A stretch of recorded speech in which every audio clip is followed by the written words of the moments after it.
Now, John Duggan is here to give us some immediate reaction to the news that Brighton have sacked Chris Hughton after a successful season where they finished 17th and managed to avoid relegation, which is basically the job description, John, right? It is, Ger, yeah, and he fulfilled that, but they hadn't won a league game since the 9th of March. Maybe the feeling was he'd taken them as far as he could have done over the last 4.5 seasons. So a statement in from the club. Brighton and Hove Albion have confirmed Chris Hughton's left the club with immediate effect. Hughton's assistant Paul Trollope and first team coach Paul Nevin have also left. Chairman Tony Bloom saying Chris has done an excellent job over the past 4.5 years, first stabilising our club, reaching the playoffs in his first full season, securing our first ever promotion to the Premier League and retaining our status in 2 successive seasons. Undoubtedly one of the most difficult decisions I've had to make as Brighton of Hove Albion chairman, but ultimately one I've made due to how we struggled in the second half of the season. Our run of 3 wins and 23 Premier League matches put our status at significant risk. It's with that in mind and the performances during the period, I now feel it's the right time for a change. Chris will always be very fondly remembered by Albion staff and fans, one of our club's finest and most respected managers. I'd like to wish Chris, Paul and Paul, who've all worked extremely hard throughout their time here, every success for the future, and thank them on behalf of everyone at the club. They'll always be welcome at the Amex and be remembered here with great affection. 12 months to the day. Well, okay, so on the 15th of May, Brighton announced this time last year that he had signed a new deal that would keep him at the club until 2021. So I hope he's got a whopper package in terms of compensation, but ultimately he's going to be disappointed because he hasn't had the opportunity to build on a season in the Premier League so he's kept the team up now 2 years in a row. I mean, what is really Brighton's ambition here? I think Brighton's general ambition is to probably be a team around 10th place in the league and have a good cup run and maybe try and win a cup. They were narrowly beaten by Manchester City in the cup this season. Just maybe they feel like he's run his course, and they were really struggling. And they lost 5-0 to Bournemouth.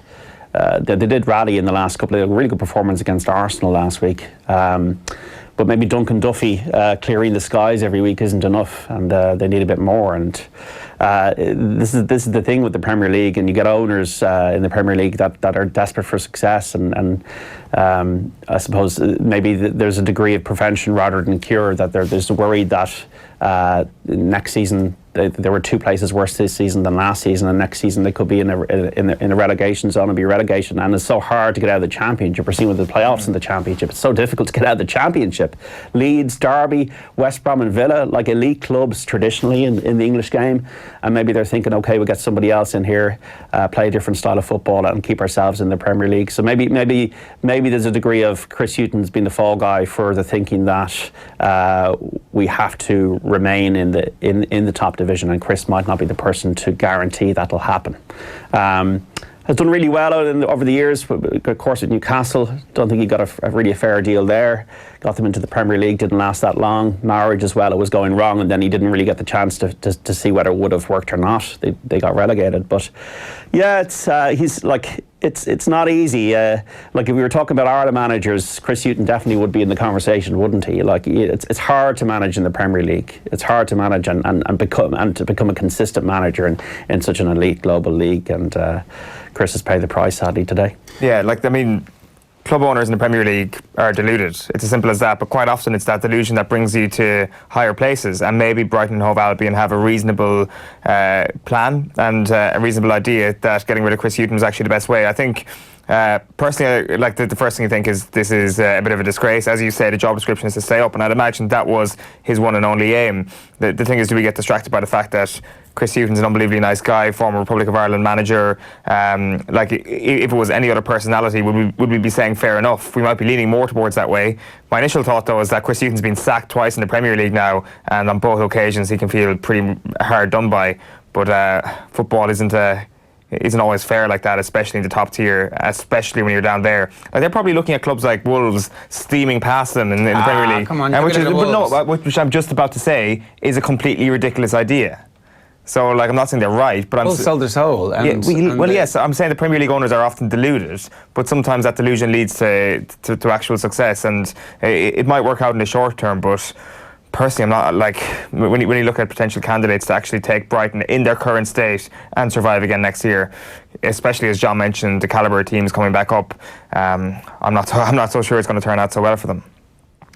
I think everybody's looking at Sheffield United coming up and going, well, they're pretty strong candidates to go straight back down. I think it's going to be interesting to see. So the playoffs, obviously, we don't know who's going to be in the final just yet, but Leeds and Villa are already a goal ahead of their rivals in the for the final. So we'll see.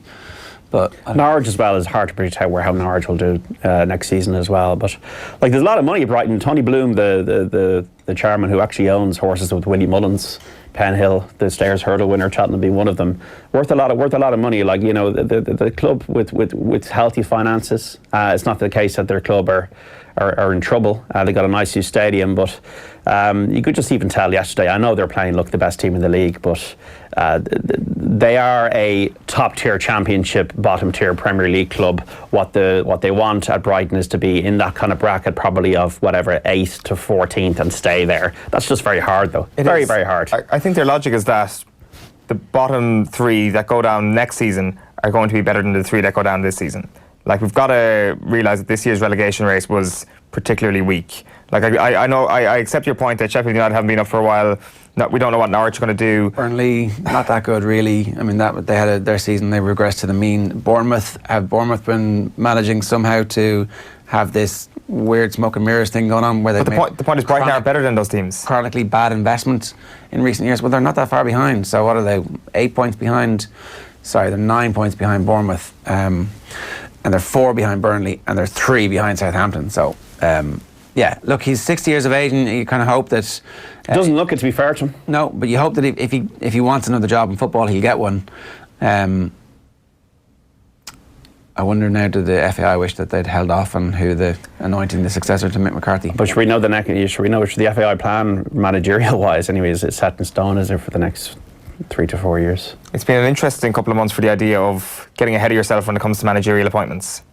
That being said, Stephen Kenny probably is the right guy at some point, but Manchester United have also learned that the excitement of the here and now and sorting things out here and now isn't always the best course of action. Chris, naturally you're thinking a championship job near the top, near a playoff pushing team next season is where he's going to end up. Yeah, so best of luck to Chris Hughton after that. I think that, I don't know, these managerial decisions. Look, he's a Spurs legend, and, he'll be okay.